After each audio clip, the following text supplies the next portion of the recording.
Well, hello lads, I welcome you to a new video, and today we'll be continuing off from before where, yeah, Natsuki and Sere ruined a bit Monika's confession, just a bit, that she went to the bathroom because she was stressed. This will be interesting, so yeah, let's go. My mind replays what she was saying before she was cut off.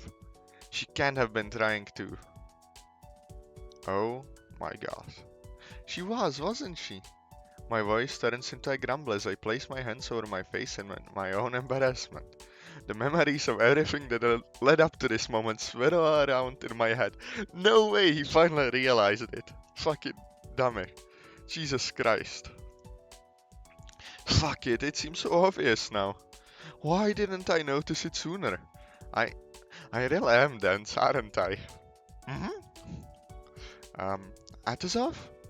Sairi's voice sends my hand slowly back to the table, but I stay silent. Yeah?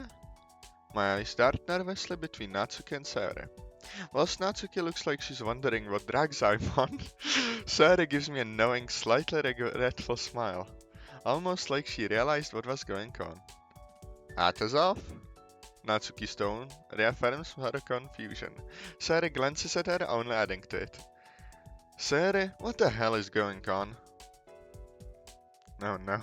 Sayori stands up and quickly goes over to Natsuki and starts whispering.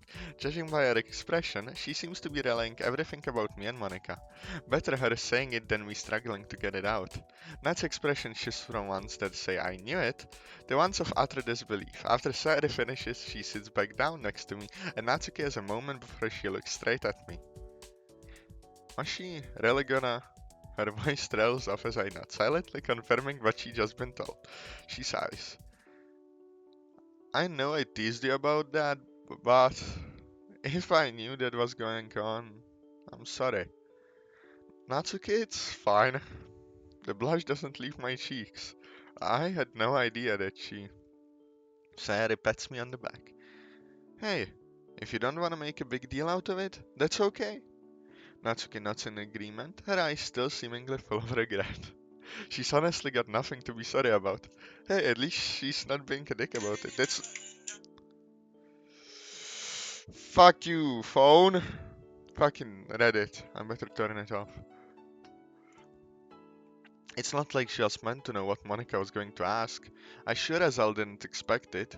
The tense silence is then broken by Monika coming back to join us. Sorry I took so long. Monika takes a seat next to Atsuki. So, Sarah, how did the prep with Yuri go? Monika's demeanor has completely shifted from when we'd last seen her. It almost feels like she's trying to put aside what happened as to not make the situation awkward. It went great.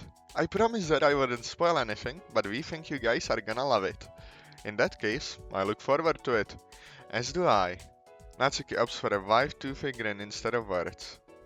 Thank God, I thought she would do something, cause, Natsuki smiling is always a bad omen. Sari and Natsuki didn't stay for much longer. They left not long after mine and Monika's food arrived. My best guess is that they decided to eat somewhere else. Either that, or they thought it'd be best to give us some time alone. I think it's the second option, mate. Of course, I'm not complaining. More time with Monika is always welcome, especially with food as good as this. So, will she say something, or will you not say anything? But I forgot to read again. Fuck. Monica and I spent a little bit longer in town than either of us had planned. Again, couldn't complain about spending more time with her. But Red, she seemed a bit more relaxed in aftermath of her seemingly failed confession. She didn't bring it up, and for her sake, neither did I. I'm just waiting for her to come inside, come out while she collects her belongings. I also handed her the folder with the sheets in them, as she said she'd assemble them when she got back. In time, she comes out. Got everything? Yep. Thanks for today. I really enjoyed myself. Aside from a few hiccups, I think we made a good team. It's no worry. If you ever wanna have another day like this, you can always. I stopped myself at the realization of what I was like. My brother in Christ, if you don't finish that sentence, it's gonna be even more awkward. What I'm trying to say is that I enjoyed myself too. Ah, that is off. She then steps closer to me. I might take you up on that offer, deciding to seize the moment. Alright, alright. Deciding to seize the moment before she can, I ran my hands down Monica's arms and gently squeezed her hands in my own. She giggles at the feeling. I was wondering. Hmm? I feel Monica's grasp closing tightly, yet gently on my hands. After our event's finished, would you like to spend some time at the festival? Not what I really wanted to ask, but I guess it'll suffice.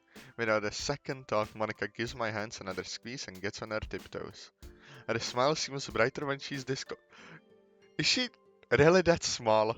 Like, come on, how small is Natsuki then if she needs to get on her tiptoes? I'd love to. After saying that, Monica takes a step back, presumably trying to avoid our faces getting too close. Part of me thinks she wouldn't mind that though. To be completely honest, I wouldn't mind it either. I guess I'll see you tomorrow. See you tomorrow. After that, Monica starts to walk back home, whilst I retreat back into the warmth of mine. I hang my jacket by the door and then slump on the couch. What a bloody day. I sigh to myself, a sigh that's a mix of exhaustion and slightly suppressed excitement. Out of everyone that may have liked me like that, I never would have expected Monica to be one of them. And in all fairness, I think part of her might know I like her too. Honestly, I've not been the most subtle with concealing that. You don't say. And who knows? We'll have more time together at the festival tomorrow. Could something happen between us? Guess I just have to wait and see. Sarah, please don't hang yourself. It's Monday. Please. Monica's bedroom, 2 hours later.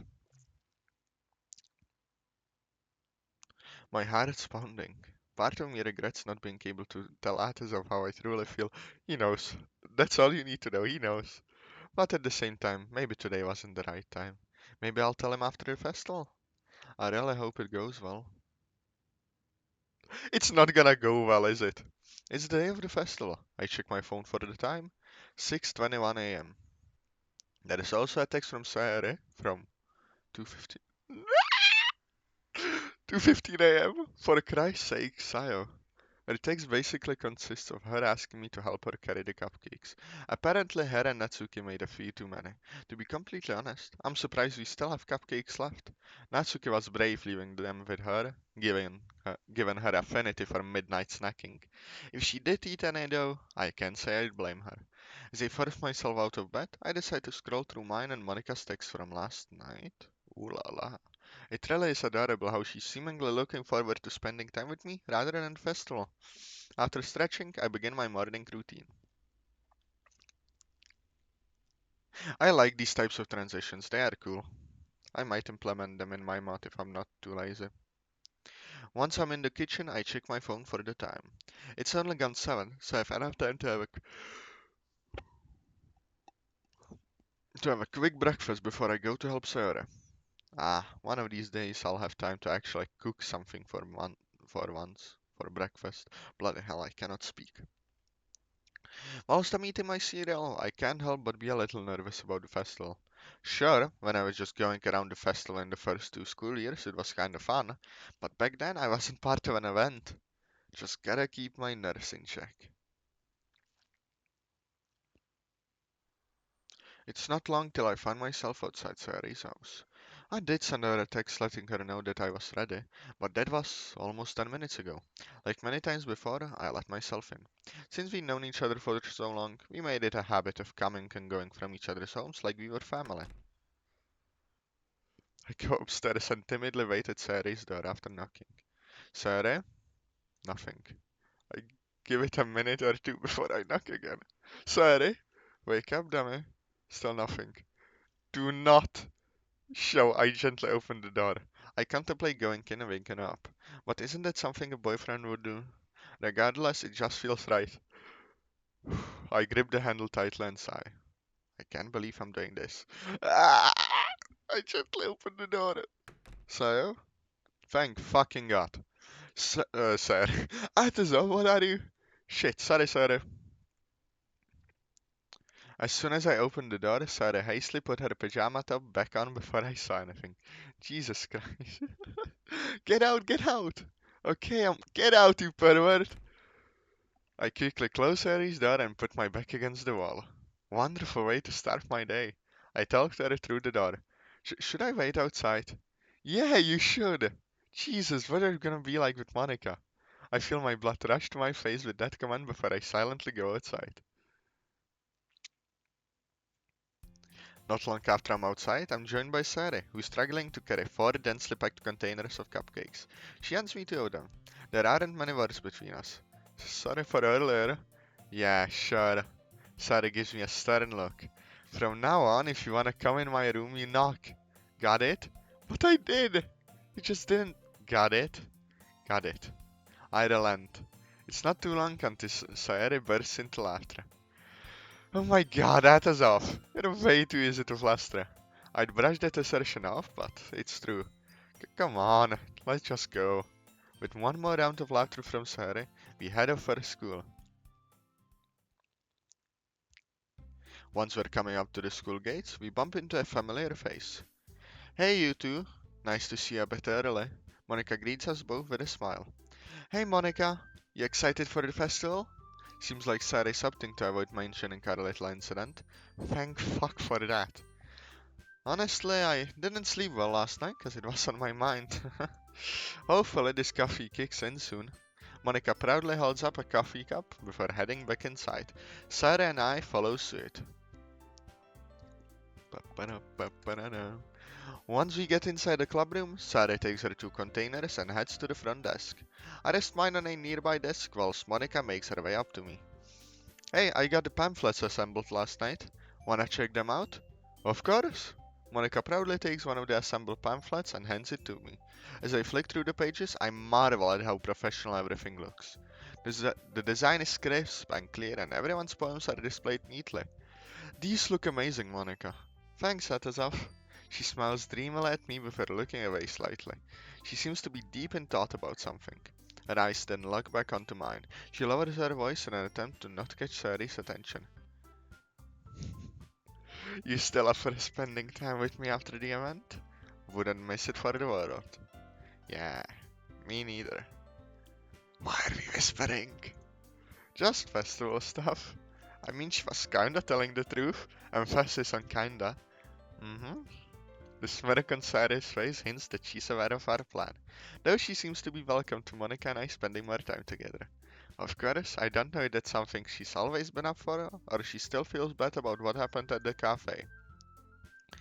Given that it's Sarah, it's more than likely the former.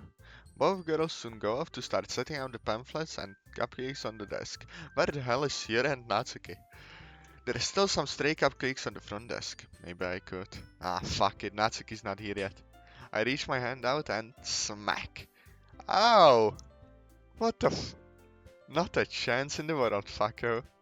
Well, not yet anyways. I rubbed the hand that Natsuki smacked. I didn't even hear her enter the room. Oh well, guess I deserve that. Wanting to do that.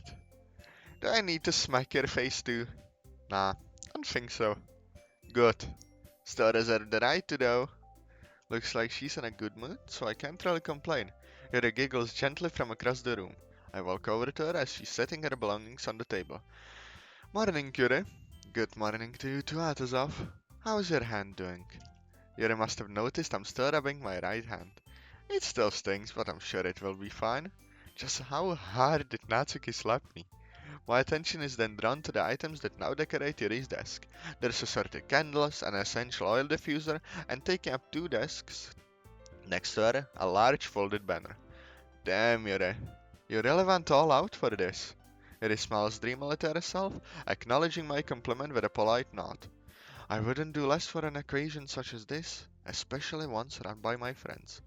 Whilst I'm still a little nervous for the recital itself, I'm confident enough that the rest of you will make the event special. I wouldn't undermine yourself like that. You'll be fine, Yuri, I promise. I hope you're right. I place a hand on Yuri's shoulder to reassure her, causing her to hide her face behind both her lavender hair and a veil of crimson. A veil of crimson behind her. JoJo reference, King Crimson Eulogy. Easy. Sensing the impending awkwardness of the situation, I changed the topic. So, could I help you hang the banner up? Of course, Atazoth. Yeah, good. Don't let Sarah hang anything up, please. Let me just get a stool. Here it goes up towards the supply closet, or we know it, Natsuki's dungeon. It's wonderful seeing everyone this active for the festival. Okay, that looks dope. Shame I can't understand Japanese. It took a bit of teamwork to sort out the banner, but eventually the club room's all set for the festival. Personally, I think we've outdone ourselves. Some people would probably say we've gone overboard for a literature event, but I think it just shows our dedication to the club. Honestly, ev- honestly everyone, this looks better than I could have imagined. I can't thank each of you enough. I know you want this to be something special, we all do. I don't believe I've been this confident in myself for a while.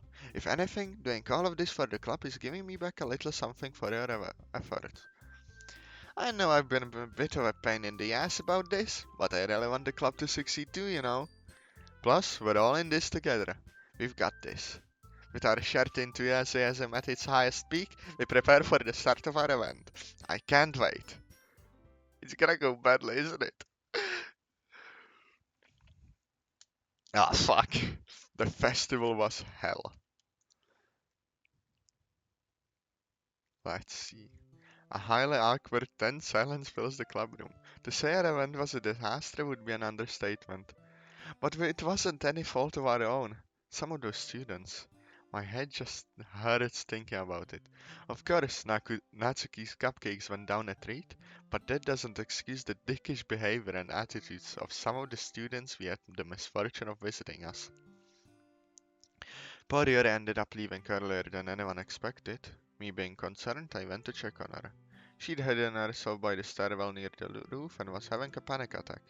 I stayed to help her through it. It wouldn't have been right for me to leave her in that state. By the time we've gotten back, things hadn't gotten much better. After the last group had left, Monika took it upon herself to cancel the event. To say she was devastated would only be sugarcoating it. I feel like I should apologize for what happened. There isn't an instant response aside from a few suppressed sniffles from Yuri. Sarah is looking out the window. Natsuki's trying to comfort Yuri. I'm just sitting at a desk with my head in my hands, trying to desperately to forget about the events that had transpired. I just. Monica falls silent, tears starting to slowly form in her eyes. Monica, you don't have to apologize for anything. Sari speaks up with a noticeable quiver in her delivery. I decide to speak up. Sari's right. None of us could have predicted what was going to happen. Even as I speak, I feel unsure of what I'm saying. Monica looks straight at me. I. Excuse me a minute. Monica turns on her heel and practically storms out of the room. Due to silence in the clubroom, we can all hear Monica's echoing footsteps and the fading sounds of her starting to cry. None of us can think of anything to say. I'll be right back. Atazoth, I'm sorry, I pause, giving me enough time to clarify my thoughts. Remembering how Monica was when something as small as a printer malfunction happened, God only knows what she's gonna be like now. I'm gonna make sure Monica's okay. Before Sarah can say anything else, I rush out of the door. Screw what ideas any of them get. I can't just leave her on her own when she's like that. I try to call out to her in vain, only being greeted by the sounds of my voice echoing through the empty corridors. I press on, getting progressively faster as I reach the familiar stairwell. If there is one place Monica could have retreated to, it'd be the roof. Once I open the door, I can spot Monica in the corner of my eye. She's hunched over on the bench where we've been sitting together recently, sobbing fairly loudly. Her crying on Sunday was one thing. This is something else. After taking a deep breath, I walk over and sit down next to her. She slightly tilts her head to acknowledge my presence, but she remains partially silent. Feeling as it would be the right thing to do, I rest my arm over her shoulder. Atazoth, Monica, I can't say enough how sorry I am about what happened at our event. And you've got nothing to apologize for. Besides, this runs deeper than just the event for me. I don't understand. It's been like this for years. I don't understand why myself, but I've accepted how things are. I've accepted how things are. Just what is she on about? Unless she's trying to tell me. Unless she's trying to. Atazoth, what the fuck do you think this would be about? Like she's just. Oh yeah, Aspo. I've understood for years that the festival would be shit. Obviously, she's trying to tell you something. Monika's eyes pierce mine, her tears more pronounced than before. Despite them being the same beautiful green eyes I've come to know, the look she's giving me is one that almost seems alien. They're no longer the radiant eyes of a dedicated, high-achieving school idol. They now resemble the eyes of a broken girl who just wants to be understood. Again, nothing that I would have ever expected from Monika. Can I trust you, Atazoth? Of course. The way she asked, that worries me. Monika raises to her feet, wiping her eyes with her sleeve as she does so. I wonder how many people, like, at anytime in anywhere, when someone asks, "Can I trust you?" I never see someone say just no to that question. Like, where does it go on from then? Like, I don't know, it's just weird. Whatever, let's continue. Monika raises to her feet, wiping her eyes with her sleeve as she does so. Ever since I was younger, my dad would always push me to excel at everything. Normally, that shouldn't be a problem. I'm sure most parents want their child to do the best they can. But when my grades started to slightly slump in grade school, he started to act out. Like, you can only be called stupid and a failure so many times until you kinda start to believe it. But you're like the furthest thing from stupid. I was stupid because I thought that things would get better, that things would change. The only thing that changed was how bad the pressure from not just my dad, but from school as a whole got. Monika stops, slightly choking on her words. She takes a moment to collect herself. Do you remember the first poem I ever shared with you? Monika's solemn yet still vibrant eyes stare into my own. It almost feels like she's trying to look beyond my eyes and into my heart. I nod slowly in Monika's eyes, not moving her gaze one bit. Well, it was about me. Like I used to be able to tolerate being placed on a pedestal because how well off I seemed, but now, her voice chokes slightly. I fucking hate it. She turns away from me and takes a few steps forward. Even though I can't see her face, I can tell she's looking beyond the horizon of the nearby city, looking beyond the roof's wire fences if she's seeking something. I hear her sigh. You know, Atazoth, halfway through the second year, I was gonna jump off the roof, just 'cause I couldn't take it anymore. That's how bad it got. Monika looks right at me with glassy eyes. I'm speechless. Whatever I may have expected Monika to tell me, anything relating to suicidal thoughts never crossed my mind. She inches closer towards me. You're the first person I've ever told that part to. Why? My voice comes off as a shaky whisper. Monika averts her eyes in response. Why me of all people? What about the rest of the club? The rest of the club have their own issues that they've trusted me with. To have me burden them with what's basically nothing but petty shit compared to what any of them are going through, that would be selfish. No, it wouldn't. They're your friends, Monika. Aside from sorry, I don't know anything about what any of the others are going through, but I know this. If they couldn't trust you, I doubt they'd tell you what was going on. Monika's eyes don't mean mine. She only shrinks into herself more. It's not selfish or burdening them with anything. They would care, Monika. Monika remains silent for a few moments. She returns to the bench and sits on the verge of crying once more. Why did you come up here, Atazoth? Wrong choice of words. Because I love you. I spoke without thinking. How could I let that slip at a time like this? Monika stammered into silence affirms my dread that she had, in fact, heard what I just. What wrong choice of words, Atazoth? I came up because I was worried about you. After yesterday, I was panicking what you'd be like if the event went wrong. And I just wanted to make sure you were okay. I choked slightly on my own words. Atazoth, you goofster.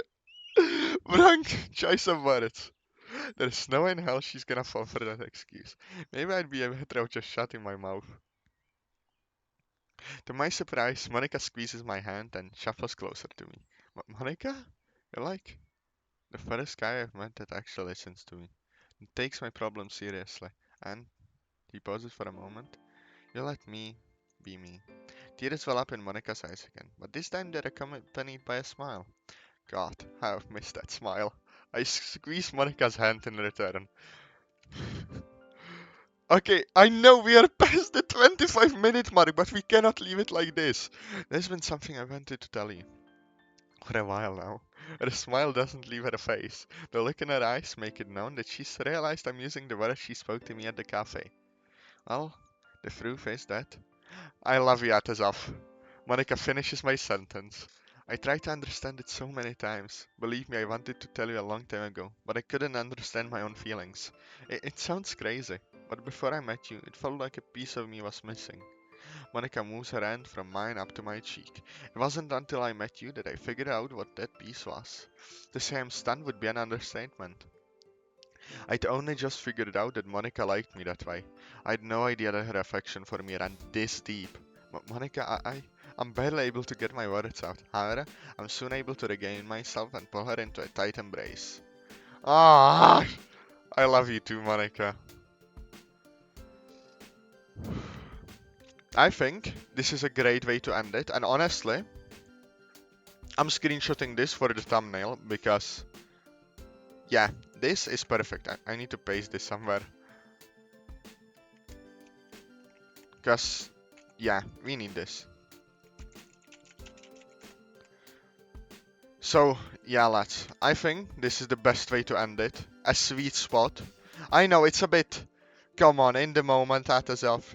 I get it, but we are at the 27th minute mark and I don't want to drag on this video too long, so I hope you enjoyed the video.